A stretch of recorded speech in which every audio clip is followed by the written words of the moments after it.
Hello everyone, कैसे हैं आप लोग? ज़रूर बताइएगा कमेंट सेक्शन में। हम सब ने मिलके जो एक मुहिम चलाई है, जो एक पब्लिक का जो एक प्रेशर क्रिएट हुआ है और सोशल मीडिया का जो एक पावर दिखाया गया है, अब उसका रिज़ल्ट आप लोग के सबके सामने आ रहा है। आप लोग न्यूज़ चैनल्स देख रहे होंगे और यूट्यूब पे भी बहुत सारे यूट्यूबर्स इसकी खबर पल पल की खबर दे रहे हैं। मतलब पॉइंट्स हैं जिस पे आप लोगों का फोकस मैं डालना चाहती हूँ। ठीक है। एक चीज़ आपने नोटिस अगर किया हो, ठीक, कि जो डिफेंस फैमिलीज़ होते हैं, वो लोग बहुत बड़ा सेक्रीफाइस करते हैं, क्योंकि उनके घर का जो बेटा होता है या उनके हस्बैंड होते हैं या उनके जो मतलब भाई हैं, ठीक है, फादर है, वो अपनी जान पे खेल के देश की रक्षा करते हैं और वो लोग सबसे बड़ी लड़ाई लड़ते हैं घरों में रह के, कि आपका अपना जब सरहद पे लड़ रहा होता है तो आप घर पे शांति से नहीं बैठ सकते। ठीक है, तो बहुत बड़ा सेक्रीफाइस करते हैं। पर उसके बावजूद अगर हम देखें इन कुछ मतलब सालों में, अभी जो स्वरा भास्कर को ले लेते हैं, उनके फादर भी नेवल ऑफिसर हैं, but she is an anti nationalist. वो हमेशा नेशन के अगेंस्ट बात करती है। मैं नहीं कहती हूँ कि किसी पॉलिटिकल पार्टी का अपोज करना या उसके बारे में बोलना ये गलत है। अगर सरकार में कोई भी इंसान परफेक्ट नहीं होता है, कोई और सरकार लोगों से बनती है, तो सरकार भी परफेक्ट ऑब्वियसली नहीं हो सकती है। सरकार में जो भी प्रॉब्लम है वो ऑपोजिशन को इसीलिए रखा जाता है ताकि वो परफेक्ट क्रिटिसिज्म करे और सरकार में जो खामियां हैं उसे सामने लाए ताकि उसके ऊपर इम्प्रूवमेंट हो, या फिर अगर इम्प्रूवमेंट ना हो, वो बहुत सीवियर खामियां हैं, तो पब्लिक ये सब चीज़ों को देख सके और नेक्स्ट टर्म में वो गवर्नमेंट को चेंज कर सके। ठीक है। पर यहाँ पे मतलब बेसलेस एलिगेशंस लगाए जाते हैं गवर्नमेंट के ऊपर, चाहे कोई कुछ भी हो रहा हो, सीए हो रहा हो, एनआरसी हो रहा हो, चाहे राम मंदिर बन रहा हो, चाहे 370 जो आर्टिकल है उसे प्रोवोक किया जा रहा हो, ये सारी चीज़ें सबको मतलब बिना देखे बिना सुने उनके चीज़ों को बिना जाने उसका मतलब अपोज किया जाता है। ठीक है, प्रोटेस्ट किया जाता है उसका। एंड स्वरा भास्कर जी तो बहुत गंदे से इंसल्ट भी हो चुकी हैं, क्योंकि उनको तो जब रूबिका लियाकत ने ड्राफ्ट मांगा था तो उनको ड्राफ्ट भी देते नहीं बन रहा था। ये उनके पास ड्राफ्ट नहीं है, लेकिन वो बातें बड़ी बड़ी कर रही हैं, अपने मनगढ़ंत कहानी बना रही है, तो आप सब जानते ही हैं, उसको मैं और एलेबरेट नहीं करूँगी। और अभी ये रिया चक्रवर्ती, ये भी एक आर्मी फैमिली से बिलोंग करती हैं। तो मैं आप लोगों से सिर्फ ये कहना चाहती हूँ कि हमें अब सोचने की ज़रूरत है कि ऐसा क्यों हो रहा है कि जो देशभक्त हैं, जो मतलब देश के लिए, यार उन लोगों को बोल के या दिखा के अपने देशभक्ति एक्सप्लेन करने का ज़रूरत नहीं है। The service in which they are in, वो चीज़ ही इटसेल्फ शो करती है कि वो लोग देश के लिए कुर्बान हो चुके हैं, देश के लिए पूरे डेडिकेटेड हैं। क्योंकि ये जो सर्विस है वो सिर्फ मतलब डेडिकेशन भी मांगता है, डिटर्मिनेशन भी मांगता है। ठीक है, आपके अंदर बहुत विल पावर होना चाहिए, तभी आप डिफेंस सर्विस में आ सकते हैं। ठीक, तो भी इनके फैमिली में से ऐसे लोग कैसे निकल के आते हैं, हमें सोचने की ज़रूरत है। आपने देखा है कि जो जितने भी कंट्रीज़ हैं, उनके जो टेक्स्ट बुक होते हैं, उसमें बच्चों के जो टेक्स्ट बुक होते हैं उसमें उनके कंट्री, उनके लीडर्स के बारे में अच्छी अच्छी चीज़ें दी रहती हैं। ऐसे भी कंट्रीज़ हैं जिनके लीडर्स ने कुछ भी ऐसा बड़ा काम नहीं किया है, डिस्ट्रक्शन ही ज़्यादा किया है, तो भी उनको एक हीरो के रूप में दिखाया जाता है। जैसे कि अगर आप देखें नॉर्थ कोरिया के जो लीडर है वो तो अपने आप को मतलब उन्होंने भगवान बना दिया है।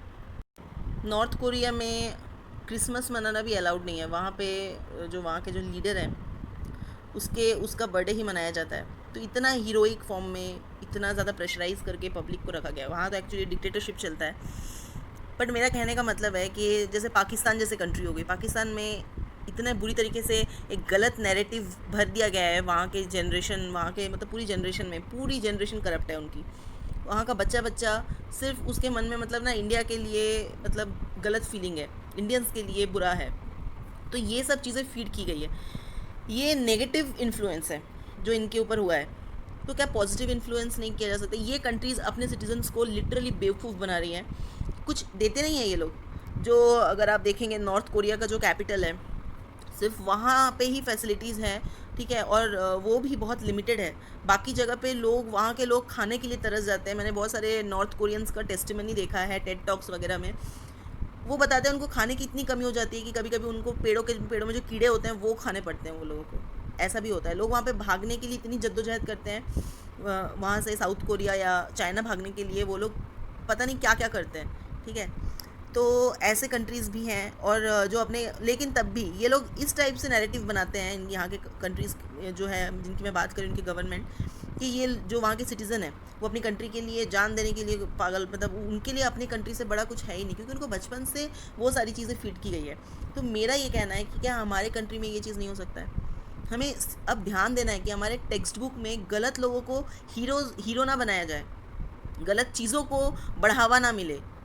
क्योंकि हम क्या होता है ना, हम बड़े बड़े मुद्दों को देखने के चक्कर में छोटी छोटी चीज़ें हम देखना भूल जाते हैं। पर हमें ये याद नहीं रहता है कि अगर एक बड़ा सा बड़ा जहाज़ या हवाई जहाज़ भी अगर ख़राब होता है तो उसमें बहुत बड़ा डिफेक्ट नहीं होता है, वो छोटा सा डिफेक्ट होता है। एक छोटी सी कील जो होती है ना, वो गाड़ी को पंक्चर कर सकती है। तो छोटी छोटी चीज़ें बहुत मायने रखती है लाइफ में। अभी कोरोना ही देख लीजिए, इतनी छोटी सी चीज़ है, दिखती भी नहीं है आंखों से, पर लोगों की जान ले रही है, पूरे दुनिया को बंद करा दिया उसने। ठीक, तो छोटी चीज़ों में ना ज़्यादा दम होता है, इसीलिए छोटी चीज़ों को ध्यान देना ज़्यादा ज़रूरी है। हमें ये देखना ज़रूरी है कि हमारे बच्चे क्या पढ़ रहे हैं, उनको क्या फीड किया जा रहा है, क्या नैरेटिव बिल्ड किया जा रहा है, ये हमें देखना बहुत ज़रूरी है। क्यों हम ये सब देखते नहीं हैं, हमारे बच्चे कुछ और पढ़ रहे हैं और हम जो है ना, जो मिडिल क्लास फैमिलीज़ हैं, हम लोग क्या सोचते हैं, यार ये रिलीजन, ये कंट्री वंट्री, ये सब के बारे में पढ़ा के बता के क्या फ़ायदा है। सब्जेक्ट वाइज पढ़ो, आगे कुछ अच्छी नौकरी करो, अपने पैरों पे खड़े हो जाओ, बस। देखिए, मैं एक आपको बात बोलती हूँ, आपका बच्चा ना इंजीनियर, डॉक्टर, आर्किटेक्ट या फिर जो भी बाद की बात बनेगा, सबसे पहले आप अपने बच्चों को एक अच्छा इंसान बनाइए। उसकी मोरल जो पुलिसिंग होती है ना, वो करिए आप। मोरली अगर आपका बच्चा सही रहेगा ना, तो वो अपनी लाइफ में सक्सेसफुल ज़रूर होगा। कुछ ना कुछ अपनी लाइफ का अच्छा वो कर लेगा, उसको पता रहेगा क्या गलत है क्या सही है, बिकाऊ नहीं होगा वो बच्चा आपका। पर अगर आप अपने बच्चे के एथिक्स में, उसके मोरल्स की ओर ध्यान नहीं देंगे ना, चाहे वो कितना भी बड़ा डॉक्टर बने, चाहे वो कितना बड़ा भी पॉलिटिशियन बने, मोरली अगर वो गलत है ना, क्या फ्यूचर होगा उसका। अभी देखिए ये रिया चक्रवर्ती, इसने अपना फ्यूचर क्रिएट करने के लिए, मतलब अपना लाइफ बनाने के लिए, ड्रग्स के लिए, वॉट एवर रीज़न, सुशांत को चीट किया, उसको पूरी तरीके से उसके पैसे हड़प लिए।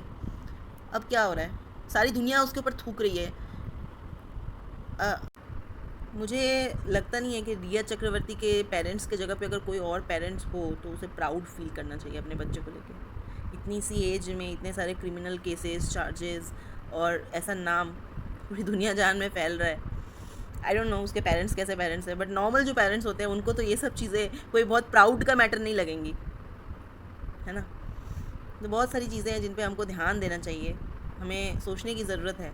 जब हम पढ़ते थे तब मैंने मतलब डीएवी से मैंने मतलब क्लास 8 एंड 7 एंड 8 मैंने डीएवी पब्लिक स्कूल से किया है। तो वहाँ हमारा एक सब्जेक्ट था धर्म शिक्षा, उसके बारे में मतलब मोरल साइंस ही बोल लीजिए आप, वैसा था। इतने अच्छे से चीज़ों को बताया जाता था कि लाइफ में क्या क्या चीज़ें आपको फॉलो करनी चाहिए, कैसे ज़िंदगी को जीने का क्या तरीका, ये सब चीज़ें हम पढ़ते थे, तो बड़ा अच्छा लगता था।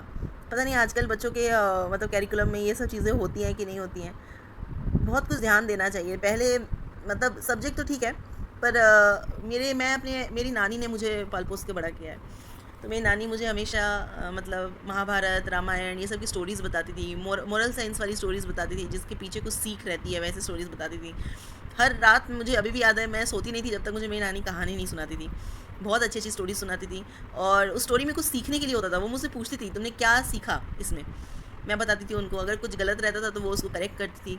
तो मुझे ऐसा लगता है कि उस सीख के कारण लाइफ में मैं, हो सकता है आज उतनी सक्सेसफुल नहीं हूँ या फिर मतलब, लेकिन मैं सेटिस्फाइड हूँ कि मेरे लाइफ में मैंने कोई भी गलत काम नहीं किया, मेरे लाइफ में मैंने कोई भी गलत डिसीजन नहीं लिया जो मुझे अपनी नज़रों में गिरा दे। तो ये सब चीज़ें होती हैं। अगर इंसान अपनी नज़रों में उठा हुआ है, अगर अपने फैमिली की नज़रों में उठा हुआ है, तो वो लाइफ में कुछ भी अपने लाइफ का अच्छा कर ही लेगा, ठीक है ना। आजकल फैमिलीज़ छोटी होते जा रही है, ये दादा दादी, नाना नानी वाला कल्चर ख़त्म होता जा रहा है धीरे धीरे, क्योंकि हम सब अपने काम में इतना ज़्यादा रम चुके हैं कि हमको मेट्रोपॉलिटन सिटीज़ में रहना पड़ता है, अपने होम टाउन को छोड़ के हमको मूव ऑन करना पड़ता है। अगर आप एक जगह में स्टिक होकर रहेंगे तो आपको अच्छी अपॉर्चुनिटीज़ नहीं मिलेंगी, ठीक है। वैसे गवर्नमेंट को इस चीज़ के ऊपर भी ध्यान देना चाहिए कि बड़े छोटे सिटीज़ या छोटे टाउन्स को इस हिसाब से डेवलप करना चाहिए कि वहाँ पे रोज़गार का जो ऑप्शन है वो बढ़े। जैसे मैं जिस जगह से बिलोंग करती हूँ, एक बहुत छोटा सा हिल स्टेशन है और बहुत सुंदर जगह है, बट छत्तीसगढ़ में, बट उसे इतना डेवलप नहीं किया गया। अगर गवर्नमेंट उस पर ध्यान देती, उसको अच्छे से डेवलप करती, वहाँ का टूरिज़्म अगर डेवलप करती, तो वहाँ बहुत रेवेन्यू जनरेट हो सकता था, बहुत सारी अपॉर्चुनिटीज़ वहाँ पे जनरेट हो सकती थी। इंडस्ट्री है वहाँ पे, बट वैसा अपॉर्चुनिटी नहीं है। तो मैंने वहाँ के यंगस्टर लड़कों को देखा है, मैक्सिमम आवारागर्दी करते हैं, घूमते फिरते हैं, अपनी लाइफ बर्बाद कर रहे हैं, ठीक है। उनको सही, उनके अंदर एनर्जी बहुत है, पोटेंशियल बहुत है, बट डायरेक्शन नहीं है कि किस ओर जाना है, यू नो। सो ये सभी चीज़ें हैं जो ध्यान देना चाहिए। मुझे लगा कि बहुत सारी बातें न्यूज़ चैनल्स आपको बता रहे हैं, जो मीडिया जर्नलिस्ट हैं वो मतलब जो बॉलीवुड को फॉलो करते हैं वो आपको सब बता रहे हैं, तो वो सब चीज़ें मैं बता के क्या करूँगी, ठीक है ना। मुझे लगा कि जो बेसिक चीज़ें हैं, इन चीज़ों के पीछे जो हमको सीखना चाहिए वो चीज़ें मुझे बताना चाहिए या शेयर करना चाहिए आप लोगों से। तो आज तक के लिए या इतना ही। अगली बार जब भी मैं मिलूँगी तो कुछ अच्छा ट्राई करूँगी आप लोगों के साथ शेयर करने का फिर से। And do like, share, subscribe to my channel अगर आपको मेरा कंटेंट अच्छा लगे तो। Thank you. शब खैर।